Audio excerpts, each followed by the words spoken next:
আসসালামু আলাইকুম দেশবাসীরা, সবাইকে আবার আমি একটা ভিডিও ছাড়তেছি। সেই ভিডিওটার নাম হচ্ছে খুনি আসেনি। এই খুনি আসেনি ওই দিল্লি বইয়া বইয়া এই ষড়যন্ত্র করতেছে। আমি অন্তর্বর্তী সরকার ডক্টর ইউনূস স্যারের আবারও বলতেছি, এখনও বলতেছি যে নাকমে প্রশাসনের আগে যেগুলো পুরানটি যে চারাল এই খুনি ফেসিড হাসিনির খুনির যে প্রশাসন আসলো যেগুলো আছে, এগুলো ইসিডিসি যেগুলো আছে এগুলো পাল্টান। এই ফ্যাসিড হাসিনির খুনি হাসিনির লোক কলম এই প্রশাসনের মধ্যে আছে। এই খুনি হাসিনি কলম সব খবর লয় দেশের কি কি না হয় আর বাংলাদেশে কি না হয় সব খবর লয়, ঠিক আছে। ফ্যাসিড হাসিনি এই দিল্লি বয়ে বয়া এই খবরটা লয়, আর জয় খানকির প্লায় ওই খবরটা লয়। এরপরে হারিন্না এই হারিন্নার বাহিনী কলম ঠিক গেছে এই প্রশাসনের মধ্যে। এই হারিন্নার কথা কি আপনারা ভুলে গেছেন?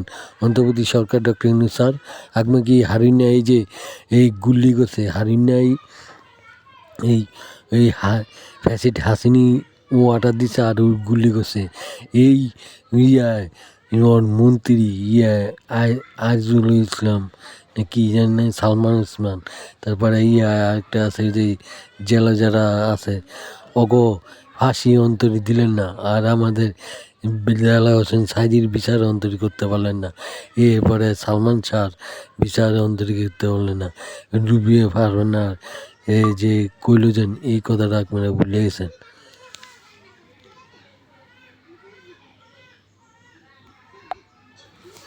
এই লুবি ফারানায় যেন কইছে এই স্বৈরাচার হাসিনির লোক কলম আছে দেশেই, এই বাংলাদেশেই আছে, এই দিল্লি আছে। এই বাংলাদেশে দিল্লি ওর এই স্বৈরাচার হাসিনির লোক কলম ঢুকাইছে এই দিল্লিতে।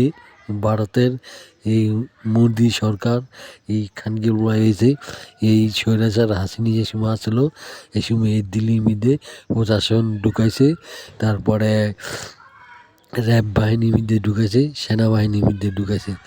এই একমেরা এটি অন্তরই একমেরা পাল্টাইলেন না, যেগুলো পুরানো আছে এগুলোরে পাল্টান। আমি আবারও বলছি, এখনও বললাম, সরাউস্তা জাহাঙ্গীর আলম স্যার আর অন্তর্বর্তী সরকার ডক্টর ইউনূস স্যার আর এই আসিম নজরুল স্যার আপনাকে আবারও বলতেছি যে আমি তিন অফিসার মন্ত্রীরা বলতেছি যে আপনারা যদি সুষ্ঠু নির্বাচনে করতে চান, তা এই সংসদ নির্বাচন করতে চান, এরপরে এই সংসদ নির্বাচন করতে চান, এই বাংচাল কলম এই স্বৈরাচার হাসিনির প্রশাসনে, তারপরে র্যাব বাহিনী সেনাবাহিনীর মধ্যে এইগুলো কলম আছে।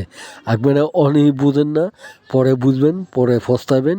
আমি আবারও বলছি, এখনও বললাম। আসসালামু আলাইকুম।